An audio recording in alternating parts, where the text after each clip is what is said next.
Hi, I'm Dave Osborne. I'm here at my brother's house and he's got some new doors that he wanted for me to hang. Usually in new construction we use Prehung doors and frames together. But in this case we're just going to hang the door to the frame that's already existing. First thing you do is get the door up against the jamb, make sure it fits.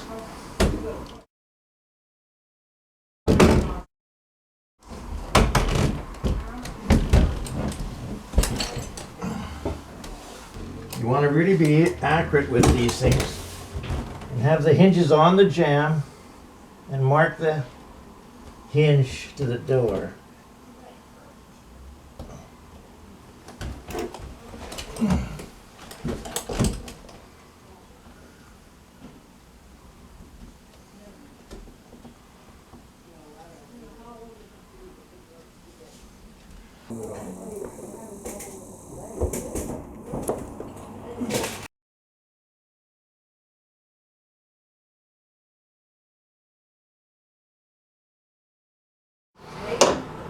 I'm using a tool called a butt marker.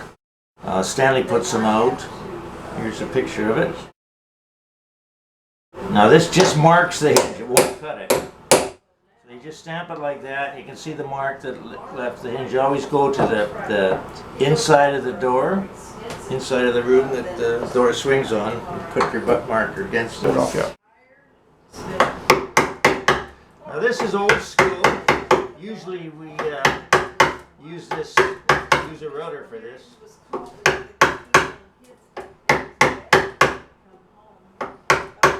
I haven't done this for I don't know how many years.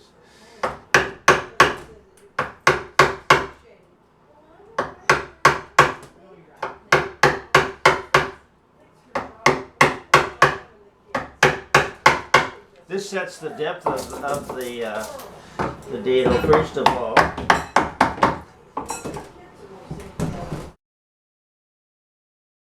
When we were doing this on the job, we'd have a little raised up holder for the door. We'd just cut a saw slot in it and the door would stand up perfectly vertical. We only got 3 of these to do, so.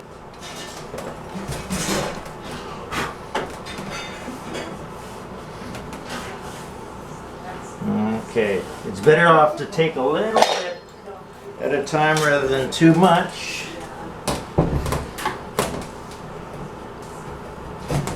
If you do take too much off, just shim it with some cardboard underneath it. It's no big deal. I've done that lots of times.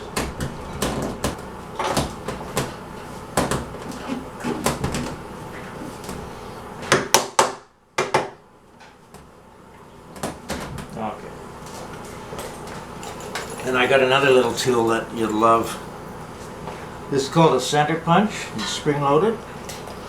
It'll give you the center of any hole for you to mark your screws. I've had that for years, that thing. It's another Stanley product, I believe. It's tapered on the end so it'll automatically center on the countersunk hole of your hinge. Now these doors are pretty soft wood, so you don't really have to pre-drill them.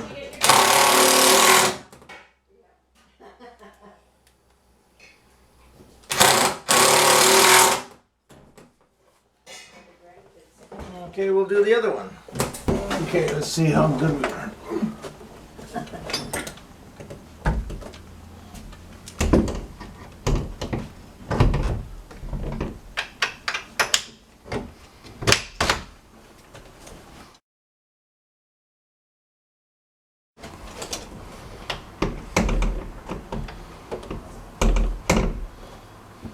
Okay, now we're out a little tiny bit, so we need a persuader.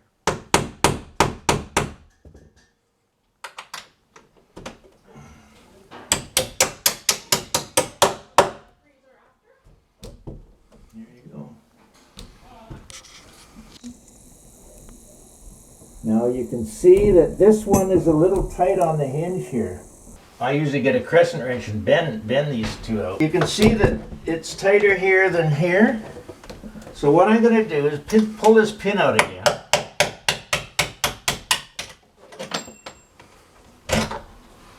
Take a crescent wrench. Try to get a bigger one. I have a 12-inch one at home. And I usually go with the 2 lobes rather than bending 3. I just bend the 2 lobes. So I want to come out this way. So you bend it there, and you bend this one on the same hinge. That's a carpenter's trick. Don't tell anybody now. Got to go to school for 4 years to learn that. See how it pulls it out? We got our strike plate on. Now what you'd want to do is get the center of that strike plate and mark it so we can match it up with the door. So, mark that. Okay, we want a 2 3/4 inch back set. That's the distance from the edge of the door to the center of the knob. Edge of the door to the center of the knob. That's the back set. 2 3/4. This is an adjustable one. You can see it 2 3/8 or 2 3/4. Old doors are 2 3/8 and the newer ones are 2 3/4.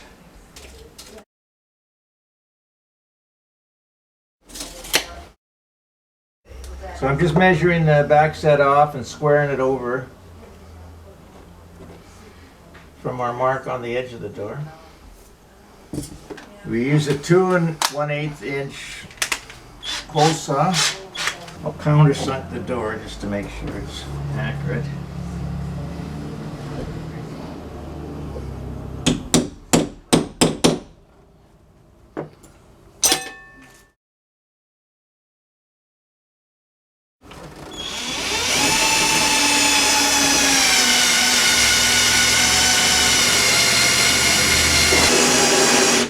When the point comes through the other side, you stop and go the other way.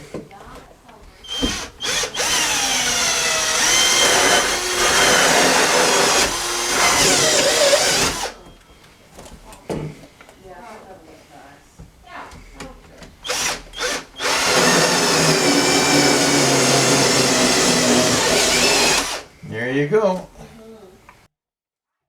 Then you get the middle of this thing. 1 3/8.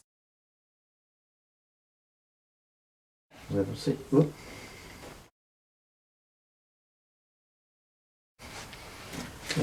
16ths. 11 16ths.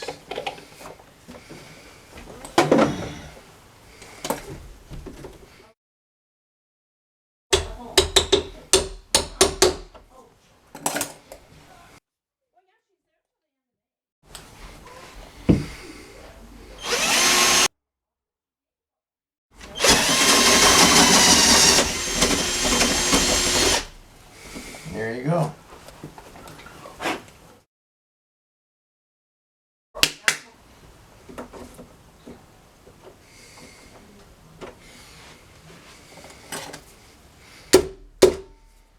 I love those drive-in latches. Now this is a passage set, so the screws always go on the inside of the room.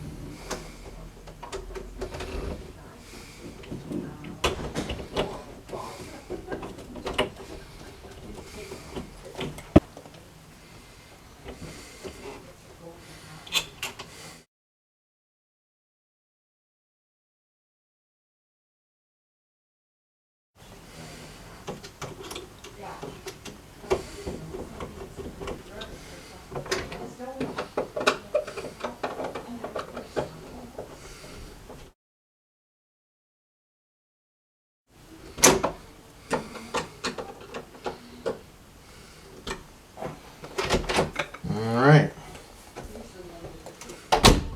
There you go. Awesome.